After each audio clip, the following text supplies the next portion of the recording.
Our next speaker is someone who is not only a renowned policy expert within the free market movement, but he's also the embodiment of living the American dream and what that represents. In fact, his parents came to the United States in search of pursuing the American dream so that their children can have an even better opportunity in lives than they had themselves. Bobby Jindal was born in Baton Rouge, Louisiana. All right. Where are my Louisiana folks? I believe you guys have the record. I believe it was 17 hours in the bus. Is that right? 16 and a half. Thank you so much for making your way all the way up from Louisiana on that bus. Please thank them for coming. It's easy to pick them out. They'll have a deer in headlights look and 2 Red Bulls. But thank you so much for being here. Really appreciate it. But Bobby grew up in Baton Rouge, Louisiana, like I said, where he later became a Rhodes Scholar. After that, he served some time working at the Department of Health and Human Services during the George W. Bush administration. But it's really what Governor Jindal's done as governor of the great state of Louisiana that really shows his passion for the economic freedom movement. The first thing, I want to list to you a few accomplishments before I invite him to come out. The first thing, honestly, folks, you're not going to believe me, except for the folks in Louisiana. But guess what? The state of Louisiana under Governor Jindal actually did something radical and crazy. They cut government spending. Isn't that crazy? Now, most elected officials will say that by reducing the amount that they increase spending the next year is a cut. No, that's not a cut. What they actually did in Louisiana was reduced government spending. Furthermore, they reduced the state workforce by 26%. Governor Jindal signed the largest income tax cut in Louisiana state history. He removed the cap on charter schools. He expanded the state scholarship program for school choice. All of that during his tenure. But perhaps his biggest accomplishment, at least for me, in watching what he was doing down there, was about this time last year, I believe, when he made it on an episode of Duck Dynasty. That was exciting to me. I remember looking at my wife, Shireen, saying, oh, this is great. We got to remember who this guy is. He's on Duck Dynasty. If anyone can talk about economic freedom to Uncle Si, it's Bobby Jindal. So, one more thing before I forget. Over the last few years, while we have seen governors across this country, both Republican and Democrat, embrace Obamacare by advocating for the expansion of Medicaid in their states, Bobby Jindal, the state of Louisiana, the folks that were on that bus said, no, not in Louisiana, not now, not ever.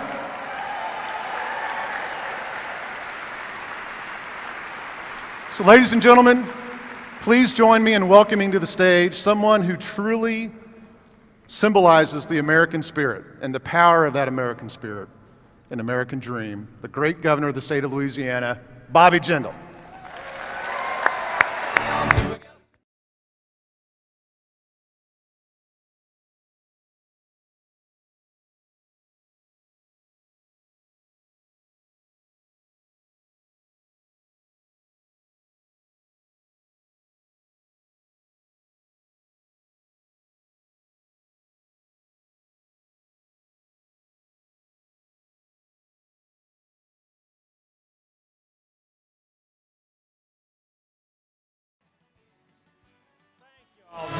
Very much. Thank you. Thank you for that very warm reception. Thank you for that generous introduction. It is so great to be here with you today. I want to talk to you about the greatest damage that President Obama is doing to our country. Now, there's a long list of things we could put there. $18 trillion of debt. An EPA that's trying to strangle our private sector economy. Bureaucrats between doctors and their patients. Yet the most dangerous, most important thing this president is doing He is redefining the very idea of America. You think about it, we are now celebrating government dependence. More people on food stamps than ever before, record low participation rate in the workforce. Every time this president speaks, it is all about more taxing, more spending, more borrowing, more regulating. It's all about redistribution. I don't know about you, but that is not the American dream that my parents taught me.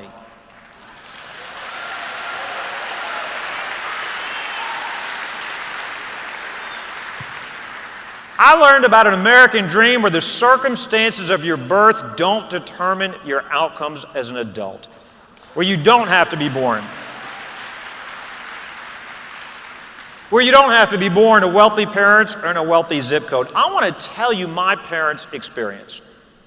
They have lived the American dream. And I want to tell you this because this is an example of why it is so important for me to fight for that American dream for all of us. My dad is one of 9 children. Grew up in a house without electricity, without running water. First and the only one of the family to get past the 5th grade. I know because we heard these stories every single day growing up. But here's the amazing thing. Nearly 45 years ago, the very first time my parents ever got on a plane, they came halfway across the world to come to Baton Rouge, Louisiana. Go Tigers, that's right. They had never visited. They didn't know anybody who'd gone to Louisiana could come back and tell them what it was like. I try to tell my kids this. They don't understand. They couldn't go online and Google back then. There were no computers. My mom was pregnant with me. And yet they left behind their friends, their families, and their parents. They were coming to an idea as much as they were coming to a place. They were coming to the idea of freedom and opportunity, the American dream. When they landed in Baton Rouge, my mom went to school at LSU. My dad, he came here to work. Didn't know anybody, literally got his first job calling company after company in the Yellow Pages.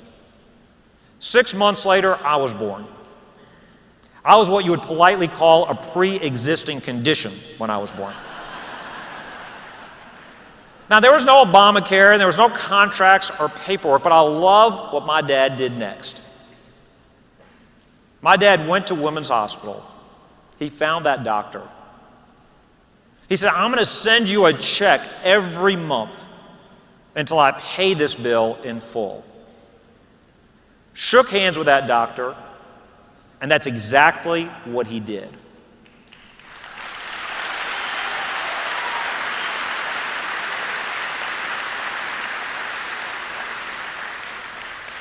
Now, I don't know how that would work today. How do you pay for a baby on layaway? I mean, if you skip a payment, can they take the baby back? What do they do? My dad said I was such a bad little baby, he would have skipped a payment if that had been an option. The reason I tell you that, my parents came here to chase the American dream. They caught the American dream. They have lived the American dream. That is what this election is about. And since I'm telling you about my parents, let me just say this. My parents, when they came to this country legally when they came to the United States.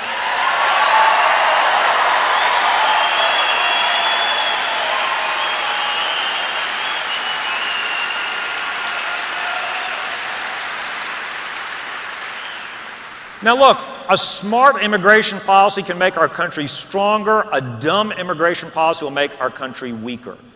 Today, we've got a dumb immigration policy. We're letting dictators walk all over us. We can't safeguard our secrets, and we won't secure our border. I'm here to tell you we've got to get a couple of things done. We don't need any more speeches from Washington, D.C. We don't need any more 1,000-page bills. It is time, once and for all, to secure the southern border.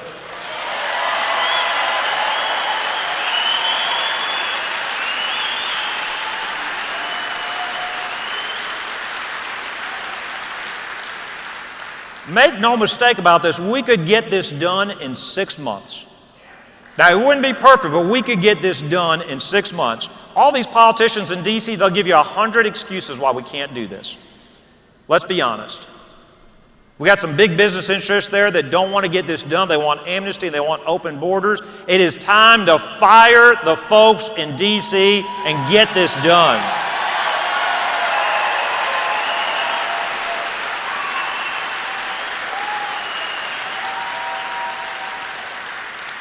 And we need to put an end to this nonsense called sanctuary cities.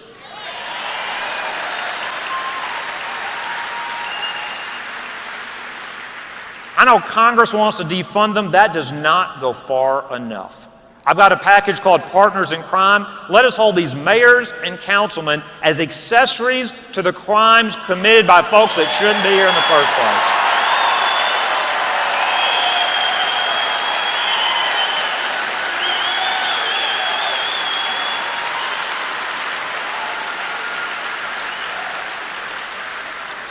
Let me say this about immigration. The left, they don't like us to be the melting pot. America has proudly been the melting pot for years. What that means is that we tell folks, if you want to come here, you should want to be an American if you come here.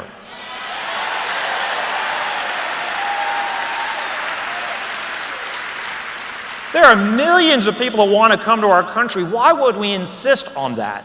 But now the left is telling us, you can't be the melting pot. That is culturally arrogant, that is xenophobic, we should be the salad bowl. Look, we got a president, the divider-in-chief, that keeps trying to divide us. I'm here to tell you something. I am done with the hyphenated Americans.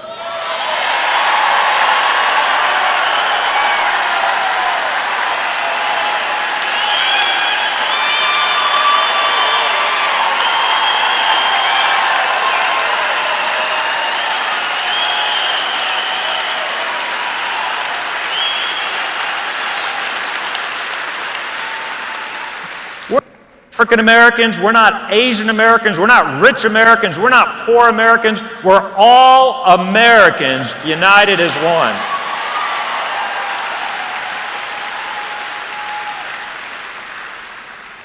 I think it is reasonable to tell folks, if you want to come to our country, come legally, learn English.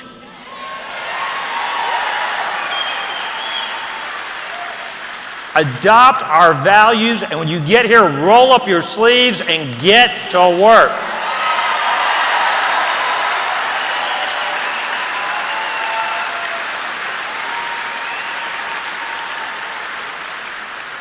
We have got to insist on assimilation. Make no mistake about it, immigration without assimilation, that's not immigration. Immigration without assimilation is invasion.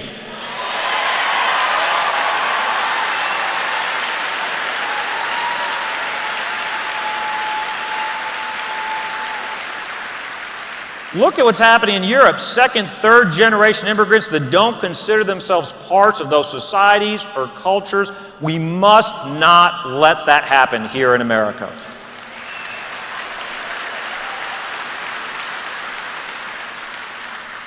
And we certainly must not let people come and use our freedoms to undermine the same freedoms we give to everybody in our society and our country.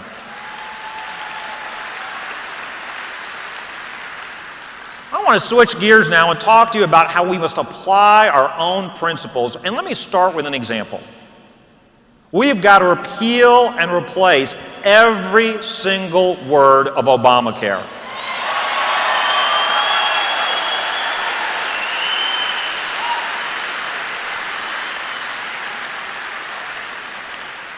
Now, for over a year, I've been the only person, the only one that has offered a detailed plan on how to repeal and replace Obamacare.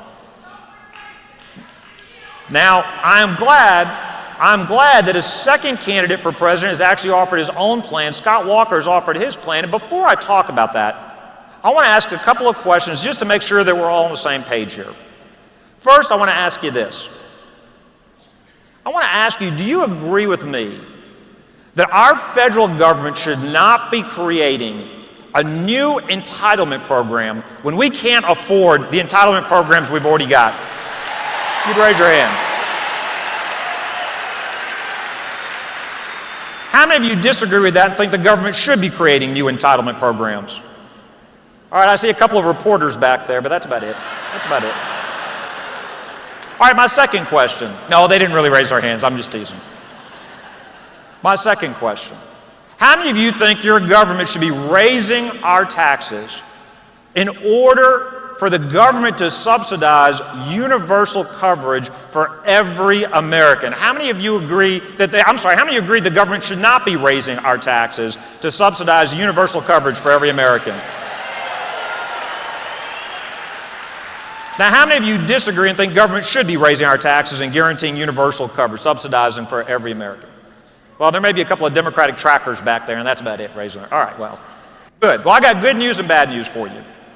The good news is the plan that I've offered does not create a new entitlement program, and it does not have the government subsidize and guarantee universal coverage for every American. Instead, my plan focuses on the real issue, which is reducing costs in the healthcare system.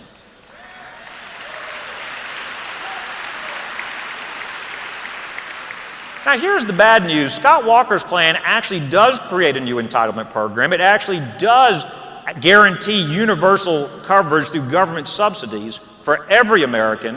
One estimate this week says it would cost over $1 trillion. And he doesn't tell us how he would pay for this plan. Now, I'm not here just to pick on Scott, so let me stop doing that, but let me do say this. Let me make a bigger point. It is time for conservatives. It is time for us to stand for our own principles.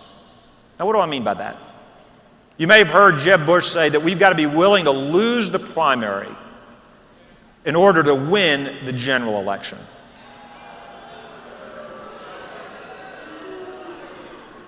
I disagree with that. Let me translate that for you. That is the establishment telling us. Conservatives, hide your beliefs. Hide your principles. Try to get the media, try to get the left to like you. I'm here to tell you, folks, that never works.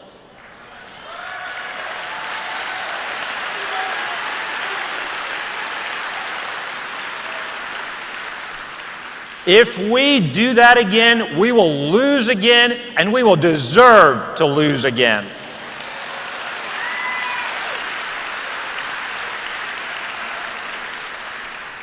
When did we as conservatives decide it was time to quit fighting for our principles? I don't know about you, but I never got that memo. I don't know about you, but only in D.C. is losing a good thing. Let's be honest, we've got a bunch of conservative professionals, conservative politicians in D.C. that aren't conservative at all.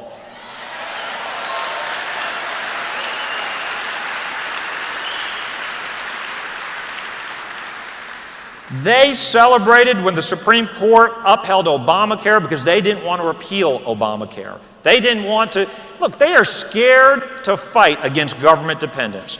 They are scared to fight against another new entitlement program. They are scared to fight for freedom and a smaller, less intrusive government. It is time to fire the professional political class in Washington, D.C.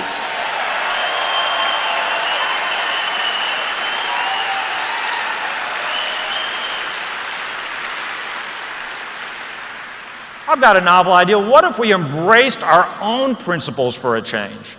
Let's stop trying to be a second Democratic Party. Let's stop trying to be cheaper Democrats. Let's stop trying to be a liberal party. Let us stand up for freedom. Let us stand up for limited government. Let us stand up for an American dream where the aspiration is not to be dependent on government. We don't promise that government will take care of you. We promise that we will give you the opportunity so that you can take care of yourselves. That's the American dream.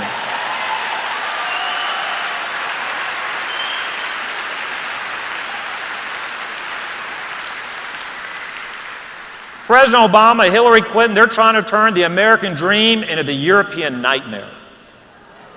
Let's give Bernie Sanders credit. At least he's honest enough to call himself a socialist.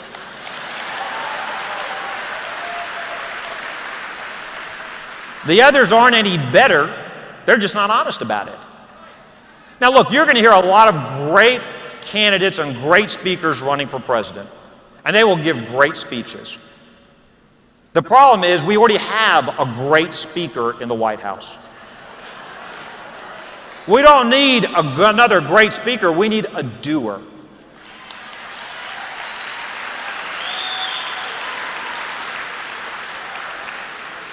We got plenty of candidates who'll give you red meat applause lines, but folks, I'm here to tell you this. I've got the backbone, I've got the bandwidth, I've got the experience to get this job done from the first day.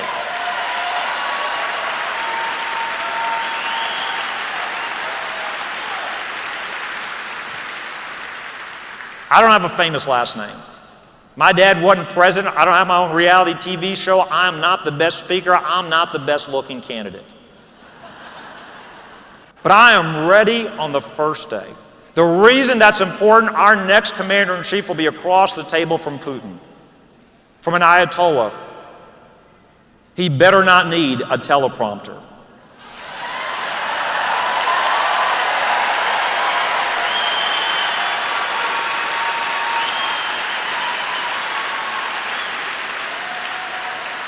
I am the candidate best prepared to hit the ground running on that first day.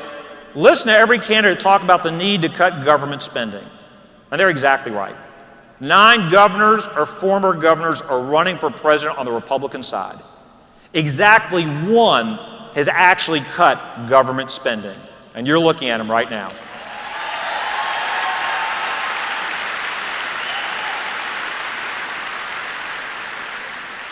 Everybody talks about it, but they don't do it. We got a bunch of senators running. Nobody in D.C. has ever cut government spending. Look, they give great speeches, they filibuster, and I am proud they have large bladders. But that is not enough. We've got a first-term senator in the White House today. We cannot afford 4 more years of on-the-job training.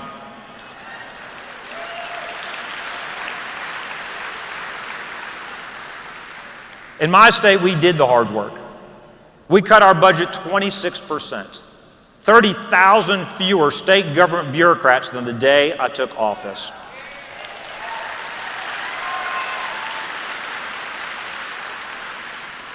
Eight credit upgrades, top 10 state for private sector job creation. I don't think anybody has cut as much government spending anywhere, anytime, in any place. And the reason this is important, folks, it's not enough to send just any Republican to the White House. I'm here to tell you, we need to elect somebody who will do and say the things you're not supposed to be able to do and say. If you're looking for somebody who will simply manage the decline of this once great country, vote for somebody else. But if you're looking for somebody who will take on that professional political class, somebody who will go in there and say, we were never supposed to have permanent politicians. We are going to force term limits down their throats.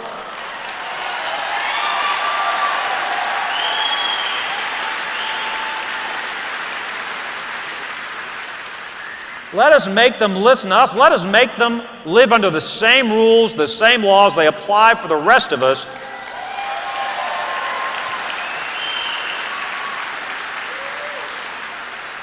Let us stop them from becoming highly paid lobbyists who only listen to the special interest.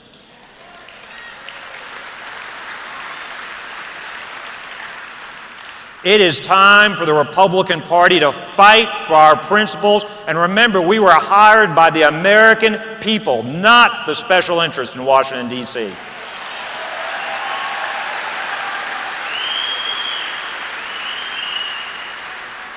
Look, you can either grow the government economy or the American economy. It is either or. You've got to choose. Hillary Clinton, she wants to grow the government economy. And folks, that leads me to say something that I hope I don't offend anybody, and I know this is politically incorrect, and I'm going to say it anyway. The idea of America is slipping away right in front of our eyes. The left and the media, they don't want to acknowledge that, but you and I know that to be true. Look, it's too tempting, it's too easy for many of us as Americans to take America for granted. But I'm the son of the immigrants. My mom, my dad, they never take this country for granted. Every day they are grateful to be in the greatest country in the history of the world.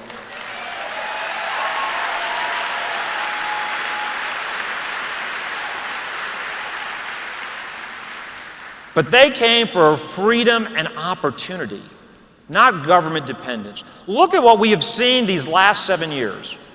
Things we never thought would be possible. You've got the Planned Parenthood folks using our federal taxpayer dollars to dismember babies and to sell their organs across the country. By the way, I kicked them out of Medicaid, canceled their contract in Louisiana.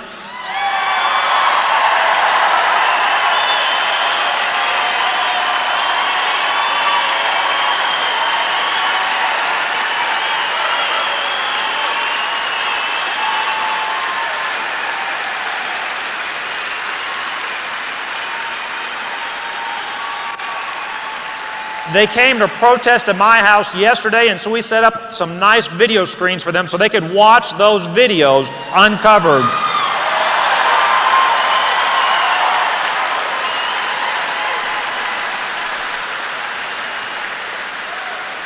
We've been the most pro-life state 6 years in a row, and I'm here to tell you Planned Parenthood should not get another dime of our taxpayer dollars.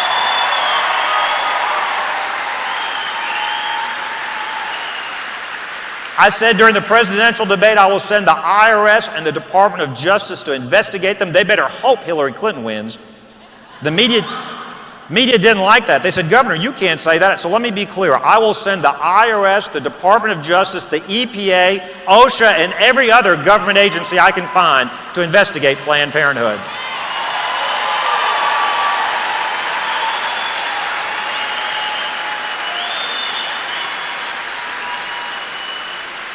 But look at what's happening in our country. You can't make this up. $18 trillion of debt. A president who declares war on trans fats and truce with Iran, the largest sponsor of terrorism. You've got a president who won't stand with Israel. You've got a government that creates an entitlement program when we can't afford the ones we've got today. You've got a president who won't even say the words radical Islamic terrorism.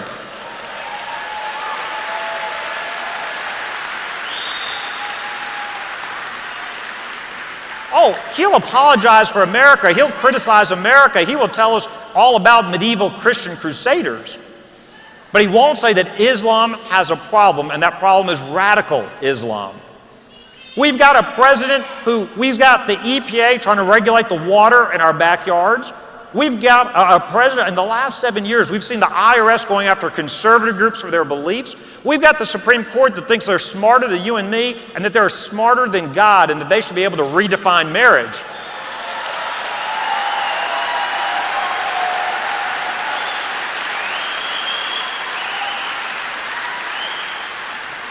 We have got a left that is trying to take God out of the public square, take away our First and Second Amendment rights. Folks, you can't make this up.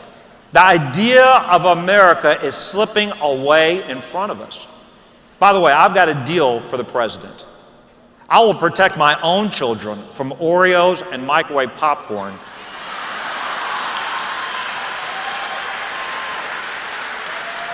If he will do his job and hunt down and kill those radical Islamic terrorists before they kill us.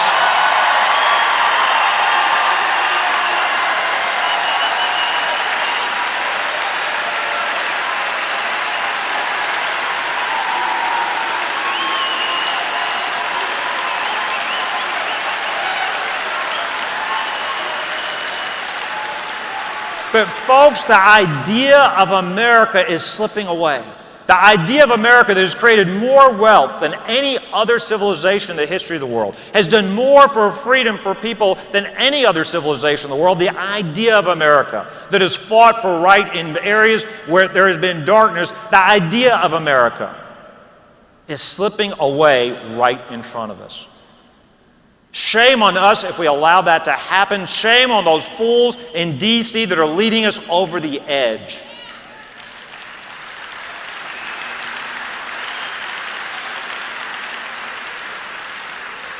I don't know about you, but I am not going to allow that to happen on my watch. I will not let the idea of America slip away, and I don't think you will either. I'm asking you to believe again.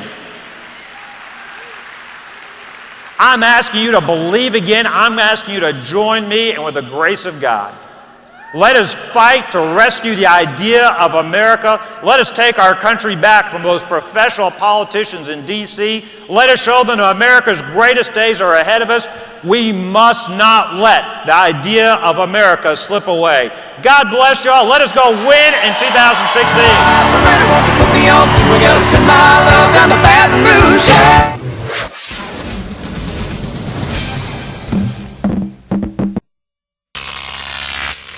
Croc TV.